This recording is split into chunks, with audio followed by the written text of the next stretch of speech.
Good afternoon, everybody. Today we are going to learn the second part of our lesson. That is the book review. Book review of the novel The Old Man and the Sun. This novel is written by Ernest Hemingway. In this novel, there is a central character, that is the old man. The old man was a Cuban fisherman. He was very experienced old fellow. He has one helper, that is the apprentice. His name was given. He was Manoli.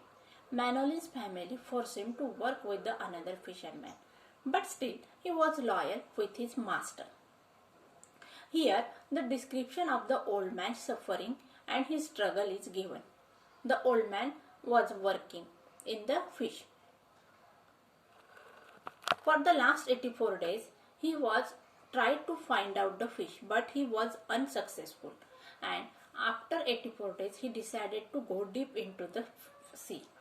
There he ventured into the deep sea and he got a big fish. The fish was very big and powerful. There was the fight between the fish and the old man. The fish tried, because of his power, the fish catch the boat. But there is the fight between the old man and the fish. At the end of the novel, the old man was going to die. But still he did not die. But still he died very victoriously. He fight against the fish and at last he fight with the sharks also. This novel is resembles with the Ernest Hemingway. Ernest Hemingway depicts the real life picture in his writing. Ernest Hemingway was also a good fisherman as well as a baseball player. In his writing, he depicts the real picture and that picture resembles with his own life. Ernest Hemingway works for the Red Cross Society for the World War I, and there he was injured. Then after he writes the novel, and when after the two World War finished in 1952, this novel was published. And this novel, the people like this novel very much because this novel become very resemble with their fighting, with their feelings and emotions. The common people have to face a lot of problems because of the politicians. They have to suffer. This old man have to suffer a lot of things. So people like the character of the old man. Now, next passage. Writing style. Hemingway's language is simple and pithy. Here the meaning of the pithy is giving brief, full of vigor. Means his writing is very brief. And it is full energetic language is used.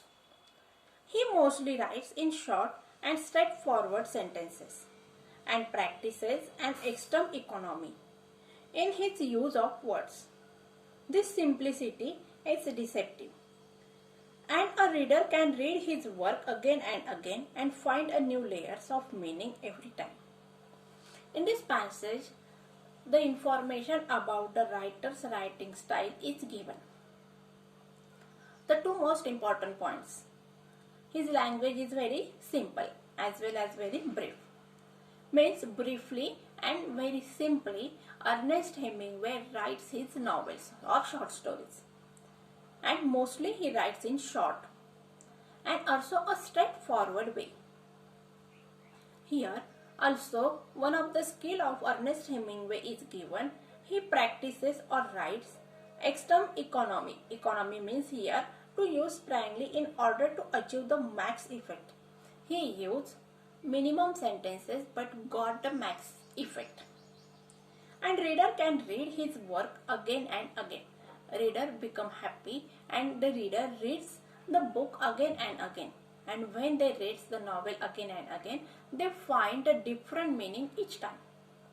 बघा विद्यार्थ्यांनो, या पॅसेजमध्ये आपल्याला Ernest Hemingway यांचं writing style कसं होतं त्याच्याबद्दलची माहिती दिलेली आहे.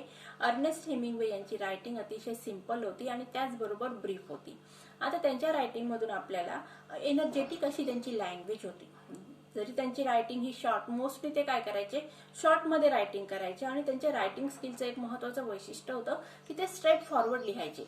विषयाला सरळ हात घालायचे, कुठल्याही प्रकारे त्यांनी आडेवेडे न घेता किंवा या ठिकाणी कुठल्याही प्रकारे असं हिडन मिनिंग न ठेवता डायरेक्टली त्यांनी विषयाला हात घातलेला असतो.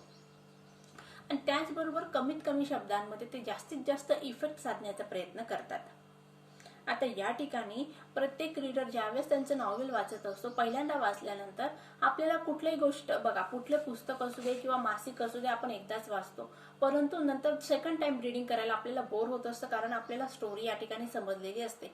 परंतु या ठिकाणी जर आपण अर्नेस्ट हेमिंग्वे यांचे नॉव्हेल्स वाचले असतील तर प्रत्येक वेळी आपल्याला एक दुसरा मिनिंग कळत असतो. जसं जसं आपण डीप रीडिंग करत जाऊ त्यावेळी प्रत्येक वेळी आपल्याला त्यांच्या रायटिंग मधले स्किल्स लक्षात येत असतात. नेक्स्ट पॅसेज, माय थॉट्स. आता या ठिकाणी रायटर जे आहेत या पुस्तकाचे, म्हणजे आपल्याला हे जे लेसन आहे ज्या रायटरने लिहिले त्यांचं स्वतःचं काय पर्सनल ओपिनियन आहे ते आपल्याला या पॅसेजमधून कळणार आहे. I first read this novel years ago when I did not understand it at all and was left unimpressed. In spite of this, a vivid image remained with me. An old man holding on to his fishing line with the last of his strength. Recently, I read this book again and was extremely moved. Here in this passage, my thoughts mean the thoughts of the writer of this lesson. The writer told us that when he read the novel first time, he did not like the novel. He was unimpressed. But there was something in the writing of the Ernest Hemingway. Images produced by the writing skill of the Ernest Hemingway left in the mind of the author, and he was forced to read the novel second time. When he reads the novel, the central character, the old man, lives in the memories of the writer. And recently, the writer of this lesson read again the novel. Recently, I read this book again and was extremely moved. And he was moved by the second reading. The formidable strength of the old man's character, the quiet devotion, and the empathetic Manolin, and the relationship between the two are the heartwarming. Here, the central points of the novel were given by the author. He says that the old man was very energetic. Here the meaning of the formidable means causing fear. The old man was feared, but the fear win over the victory. The strength of the old man's character, the quiet devotion of the empathetic Manolin, and the relationship between the two are the heartwarming. Here the central points were given. The old man was very vigorous, energetic, though sometimes he feared, but the fear win over the victory. Victory win over the fear, and Manolin and the old man's relationship were highlighted. बघा विद्यार्थ्यांनो, या ठिकाणी writer यांनी पहिल्यांदा ज्यावेळेस हे novel वाचलेलं होतं त्यावेळेस त्यांना हे नॉव्हेल अजिबात आवडलं नाही, कारण ते अनइम्प्रेस झाले त्या ठिकाणी. मग पण ते अनइम्प्रेस जरी झाले होते तरी त्या ठिकाणी त्यांच्या मनात कुठंतरी ओल्ड मॅन याचं कॅरेक्टर त्यांच्या मनात कुठंतरी राहिलेलं होतं. आणि नंतर मग ज्यावेळेस त्यांनी ते ओल्ड मॅन याचं फिशिंग स्किल कसं होतं त्याबद्दल त्याची स्ट्रेंथ किंवा त्याची जी पॉवर होती हे कुठंतरी रायटरच्या मनात निवास करत होती. आणि नंतर ज्यावेळेस सेकंड टाइम रायटर यांनी हे नॉव्हेल रीड केलं त्यावेळेस मग त्यांना लक्षात आलं की जरी ओल्ड मॅन घाबरलेला होता पण त्या भीतीवर कुठंतरी विजय मिळवण्यात आलेला होता. आणि त्याचबरोबर या ठिकाणी ते मॅनोलिनचं डिवोशन म्हणजे आपल्या मालकाबद्दलची अशी लॉयलिटी आणि त्या ठिकाणी एक नातं निर्माण झालं होतं मॅनोलिन आणि ओल्ड मॅन बद्दल. हे सगळे पॉइंट्स त्या ठिकाणी त्या नॉव्हेलमध्ये हायलाइट करण्यात आलेले आहेत. बघूया पुढे. Hemingway's description of the sea and the creatures of the water are beautiful. The merlin fights for its life desperately, and it's hard to know whether our sympathies should lie with the old man or with the merlin. But as the novel progresses, the old man and the merlin are inseparably linked because both stand for the same ideals, that is, noble struggle against the destruction. Hemingway's description of the sea. In the novel, we got a very deep and vivid description of the beautiful sea. And as well as there is the description of the creatures of the water that lives in the water. Merlin fights for its life desperately. When old man catch the merlin tried to fight with the old man, and it is hard to know whether, and the reader did not understand for some time, from which side they have to stand, whether they should stand with the side of the old man or whether they should stand with the side of the merlin. But afterwards, when the novel progresses, the old man and the merlin are very inseparable. They link with each other and they both stand for the noble struggle against the destruction. बघा विद्यार्थ्यांनो, आता या नॉवेलमध्ये आपल्याला old man and the sea हे जे novel आहे त्या नॉवेलमध्ये रायटर अर्नेस्ट हेमिंग्वे यांनी काय केलेलं आहे, असं सुंदर असं चित्रण केलेलं आहे समुद्राचं. त्या समुद्राच्या चित्रणाबरोबर त्यातील जीव जे आहेत समुद्रातील त्यांचं पण विविध असं डिस्क्रिप्शन आहे. त्यामुळे नॉवेल वाचताना आपल्याला असं वाटतं की त्या ठिकाणी आपण रिअलमध्ये समुद्र किनाऱ्यावरच आहोत. त्याचबरोबर या ठिकाणी मर्लिन जे आहे, जी ओल्डमॅनने फिश पकडलेली होती, ती मर्लिन फिश आणि ओल्डमॅन यांच्यामधलं जे स्ट्रगल आहे ते आपल्या मनाला आकर्षित करतं. आता या ठिकाणी मग लोकांच्या जे रीडर्स आहेत त्यांच्या मनात प्रश्न पडतो की आपण कोणाच्या साईडने उभं राहायचं, आपण एकतर मर्लिनच्या साईडने उभं राहायचं की ओल्डमॅनच्या साईडने उभं राहायचं. पण दोघं पण काय करत आहेत, फाईट करत आहेत. या ठिकाणी त्यांचं डिव्होशन दिसतंय फाईट करण्यासाठीच. नंतर ज्यावेळेस जसा नॉवेल प्रोग्रेस करतो त्या ठिकाणी दोघं जण एका समान लाईनवर येतात. कोण दोघं जण, ओल्डमॅन अँड द मर्लिन. कारण काय, दोघंही जीवतोडपणे मेहनत करत आहेत जिंकण्यासाठी. आता हे जिंकणं कशावर आहे बघा, डिस्ट्रक्शनवर. म्हणजे जी होणारी हानी आहे त्या हानीवर विजय मिळवण्याचा प्रयत्न करत आहेत. मग या ठिकाणी बघा हे नॉवेल मग कॉमन लोकांच्या मनात कुठेतरी राज्य करतं. कारण कॉमन लोक सुद्धा वर्ल्ड वॉर फर्स्ट आणि वर्ल्ड वॉर सेकंड यांच्यामध्ये चिरडले गेलेले होते आणि जे डिस्ट्रक्शन झालं त्या डिस्ट्रक्शनवर विजय मिळवण्याचा प्रयत्न कॉमन लोकांनी केलेला आहे आणि ते कुठेतरी सर्व्हाइव्ह करत आहेत आणि अजूनपर्यंत सर्व्हाइव्ह करतच आहेत. अशा प्रकारे बघा विद्यार्थ्यांना, लोकांना हे old man and the sea हे नॉवेल अतिशय आवडलेलं आहे. कारण ते काय करतं, कुठेतरी लोकांच्या मेमरीजमध्ये किंवा हार्टला टच करत आहे, लोकांच्या फिलिंग्स इमोशन्स टच करत आहे.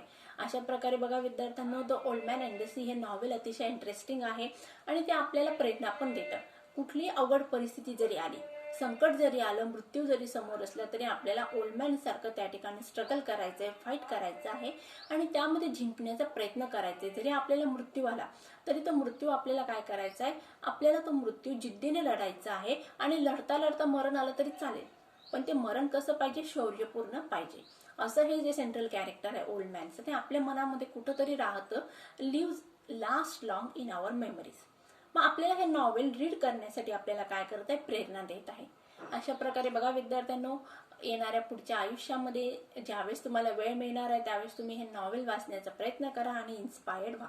चला आता आपल्याला काय करायचं, इंग्लिश वर्कशॉप घ्यायचं आहे. प्रत्येकाने पुस्तक ओपन करायचं आणि मग आपल्याला काय करायचं, वर्कशॉप सॉल्व्ह करून घ्यायचं आहे.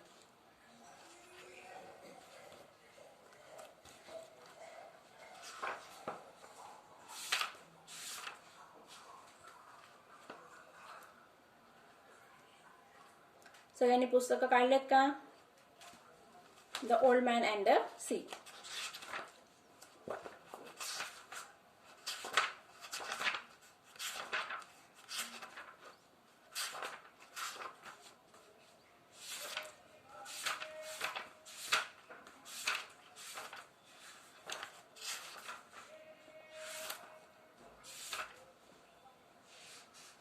चला, ओल्ड मॅन अँड द सीचं वर्कशॉप घ्यायचं आहे आपल्याला. प्रत्येकाने पुस्तक ओपन केलेले आहेत. पहिला प्रश्न आहे बघा, compare the points. English workshop. पहिला प्रश्न बघा, read the passage and name the following. The young and devoted apprentice. त्याचं नाव काय मग, मॅनोलिन. सेकंड आहे बघा, the place where Hemingway had experience of fishing. Cuban waters. Third आहे बघा, Hemingway was injured by during the first world war. कशामुळे injured झाले होते हेमिंग्वे, शार्पनेलमुळे. लँग्वेज ऑफ द नॉवेल कशी आहे बघा, सिम्पल अँड पिथी. ई आहे बघा, in his first reading the review of the writer was left unimpressed. Writer was unimpressed when he read the novel first time. Second आहे बघा, Correct the following sentences using the facts from the review. Manolin's parents insisted on his working with the same old fisherman. आता या ठिकाणी मॅनोलिनचे parents काय करत होते, दुसऱ्या fisherman बरोबर वर्क करायला त्याला फोर्स करत होते. मग या ठिकाणी काय घ्यायचंय, अनदर फिशरमॅन. बी बघूया. This novel is a pure fiction. Fiction आहे का, फिक्शन म्हणजे काय बघा, इमॅजिनेशन द्वारे करण्यात आलेलं चित्रण. आता प्युअरली फिक्शन आहे का, तर नाही. This novel is based on the real events and dreams from the Ernest Hemingway's life. C काय बघूया. Hemingway style of writing does not unfold the hidden meaning. Hidden meaning unfold करत नाही का, तर हे स्टेटमेंट कसं आहे, चुकीचं आहे. मग या ठिकाणी काय लिहायचंय, Hemingway style of writing is such that it unfold the hidden meaning. बघूया पुढे. The relationship between the old man and the Manolin is chorus. Statement कसं आहे, ट्रू आहे. आता पुढचं काय दिलंय बघा विद्यार्थ्यांनो. Compare the point that you use for the book review. हा तुम्ही स्वतः करायचा आहे. चौथा प्रश्न पण तुमच्या स्वतःच्या रायटिंगसाठी आहे. चौथा, पाचवा, सहावा, सातवा. आता आठवा जो प्रश्न आहे बघा, rewrite as directed without change the meaning in your notebook. हा आपल्याला घ्यायचा आहे. यात बघा पहिला प्रश्न काय दिलेला आहे, Hemingway's novel is based on real events. Convert the underline adjective to an adjectival clause. आता या ठिकाणी काय करायचंय बघा, ऍडजेक्टिव्ह काढून ते काय करायचंय, ऍडजेक्टिव्हल क्लॉज मध्ये काय करायचंय, कन्वर्ट करायचं आहे. आता या ठिकाणी कसं करायचंय बघा.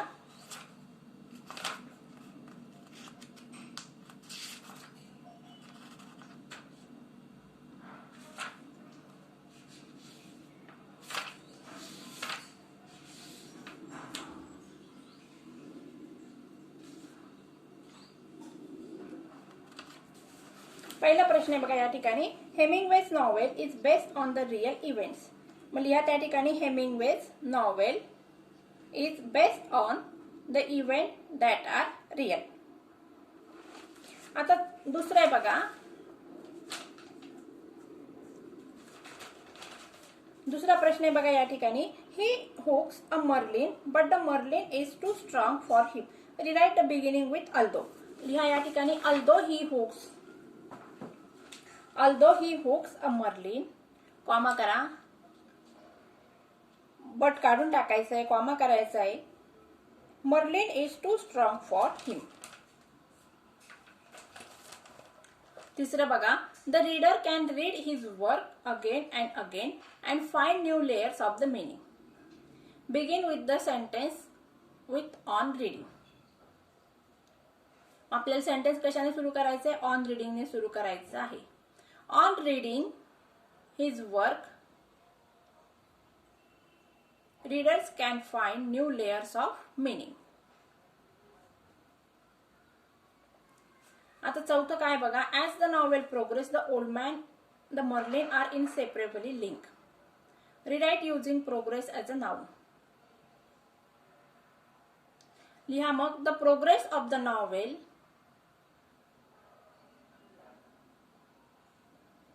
the old man and Merlin are inseparable.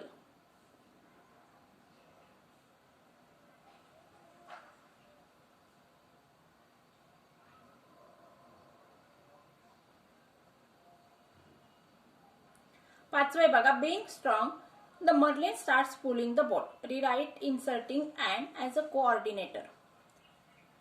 लिहा, the Merlin was strong and starts pulling.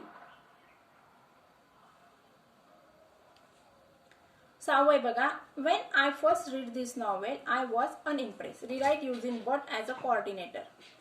लिहा उत्तर, I first read this novel, but I was unimpressed.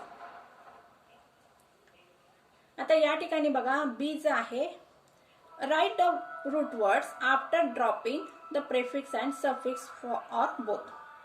आता या ठिकाणी प्रेफिक्स आणि सफिक्स काढून काय करायचं आहे, आपल्याला वर्ड्स लावायचे आहेत. 1 ते 2 मी तुम्हाला सांगणार आहे, बाकीचे तुम्ही होमवर्क साठी करायचे आहेत. Unable, able, determination, determine.